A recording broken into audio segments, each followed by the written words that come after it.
Magandang gabi, Karil Talk! May bago na naman po tayong pag-uusapan, no? Kung yung pong nakaraan, tungkol sa LGBTQ ang ating pinag-usapan, ngayon na naman po, may bago na naman. Mainit, no? Parang bagong Sige, tuloy mo. Bagong hango. Bagong hango. Parang kanin na bagong hango. Magandang pag-usapan to ngayon dahil napapanahon po ito. Bagong pulutan ng mamamayan. Merong ngayong umuugong na pangalan na itong tao na ito, sinasabi niya na siya daw ang Diyos. Diyos! Siya daw ang Diyos. Siya daw ang Diyos? Oo, siya nga. At sinasabi niya rin na siya daw ang Ama. Sino yung taong yun? Siya na ang Diyos. Oo. Siya pa ang Ama. Ay, sabi niya kulang na lang siya ang banal na spirito Hintayin natin. Nasabihin niya yun. Sino ba yan? Sino ba yan? Kilala niyo ba? Sino? Wala kaming idea. Sino ba yan? Mas kilala siya sa pangalang Pacquiao. Pacquiao. Samahan na. Hindi po yung Pacquiao na Pacquiao. P-A-Q. Si Pastor Apollo Kibuloy. Siya pala. Para mas makilala nyo siya at para maniwala kayo na sa sinasabi ko, ito, panoorin nyo. Tingnan natin.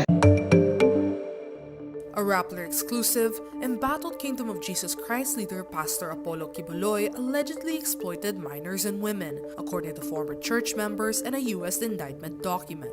Kibuloy is accused of making them believe salvation would be theirs only if they dedicated their lives, or in the case of some, their bodies to him. In an exclusive interview with Rappler, 3 women disclosed what they saw and experienced during the years they were part of his kingdom. Their accounts corroborate certain details in an indictment document in the United States against Kibuloy, a close friend and supporter of President Rodrigo Duterte. Federal prosecutors say the pastorals were typically between the ages of 12 and 25 and engaged in sex with Kibuloy in what was referred to as night duty. Ako ang daan at ang buhay. Amen. Pag di kayo dumaan sa akin, hindi kayo pupunta sa langit. Nakita nyo na. Oo nga. Grabe. Anong masasabi nyo ngayon dyan, mga Karilto? Ito ba'y adik o si Raul?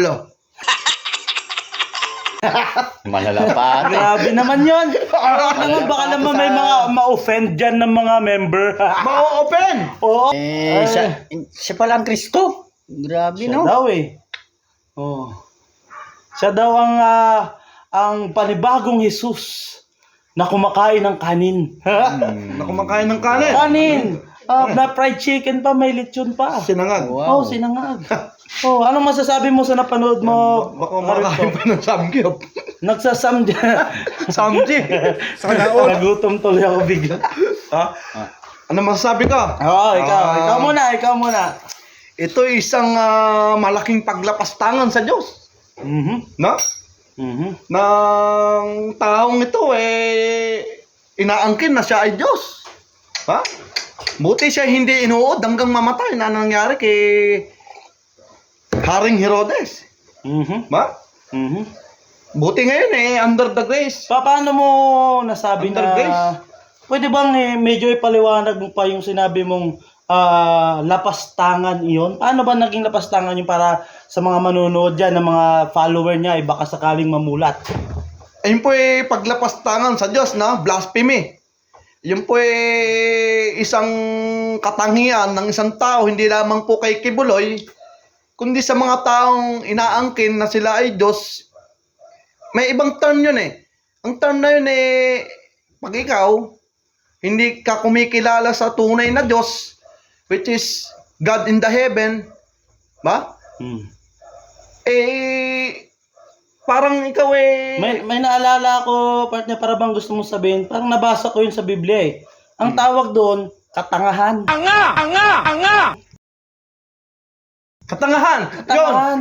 Yun ang mismo.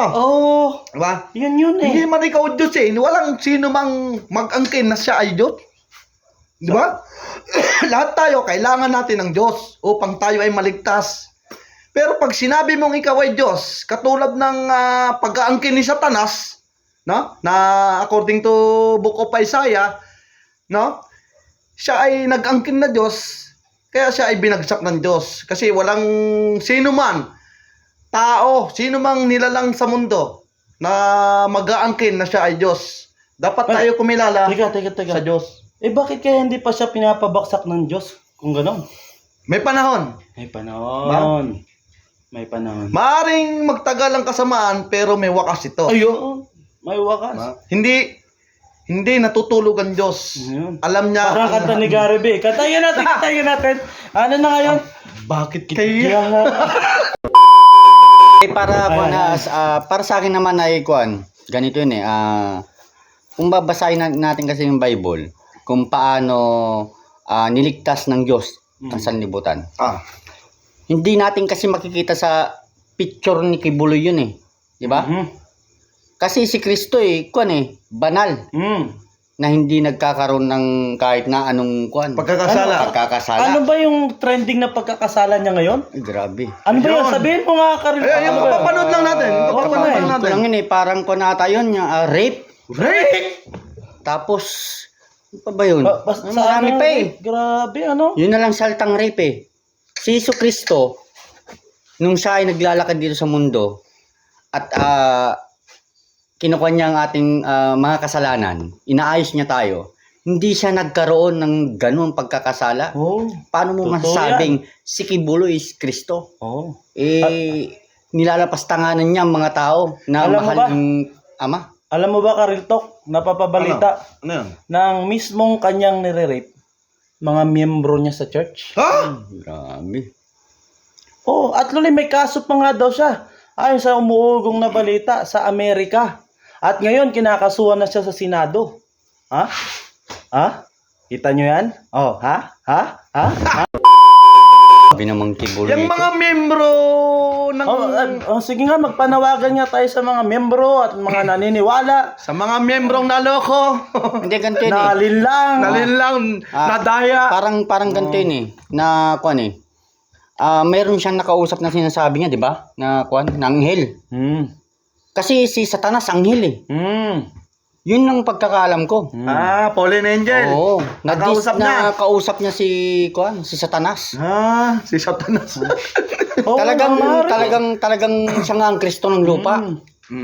Dahil si Satanas ay nasa lupa. Kaya siya ang Kristo ng lupa. Kung siya ba naman ay matinong pastor. Actually, siya po ang sumisira sa titulo ng pastor. Actually, ang mga pastor po ay ginagalang yan po yan. Ano? May respeto po yan ng tunay na pastor.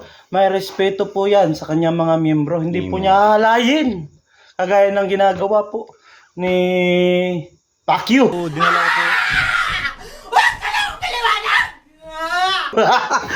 Tama nga naman yung pandang ha. At saka ang isang pastor, alam po, Natatawa ako. saka ang isang pastor po, alam kung ano po ang ibig sabihin ng salita ng Diyos. Alam po kung ano po ang kahulugan nito at ipinamumuhay niya po ito. Ma?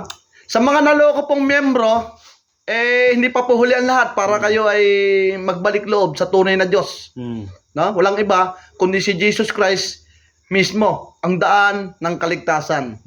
Wag po kayong padaya ni inuman. Kaya po dapat magbasa po kayo ng Bible para hindi po kayo naloloko. Oh, teka. Napanood ko rin. Nahawak niya daw ang boton. Boton. Na pag pinindot niya, sabog daw yung mundo. Alam ba 'yon? Oo. Parang sa Shider lang. Oo. Time space war. Ngayon din. Nagluloko tayo pero Nagluloko alam tayo. nyo, bago tayo magtapos kasi saglit lang ito eh. Naalala mo ba yung dating ano niya? Yung pina-stop niya rin Lindol. Lindol, stop it! Stop! Si Vice Ganda. Si Bas Ganda pa. Si Vice Ganda, kinalaban niya rin, no? Kaya Sige. takot na tatakot sila eh. Pero sige, bago tayo matapos, kasi saglit lang ito, marami pang session to. Marami pa pong session to. Kami po ay Abangan nananawagan. niyo po. No? Sa mga miyembro na nadaya, naloko, nalinlang, kahit ano pa. Kami po hindi ho namin intensyon na manira lang o makasakit lamang ng puso ng isang tao. Gusto po namin na kahit papaano kayo po ay mamulat sa katotohanan. Baka sakali po na makita po ninyo ang katotohanan na si Kibuloy ay bulaang propeta, bulaang pastor po yan. Opo. Ano po? Siguro po yun lang ang aking masasabi at doon ako magtatapos at yung dalawa ko na lang mga kapartner. Sa mga partner, ano naman masasabi nyo bilang pagtatapos sa session na to?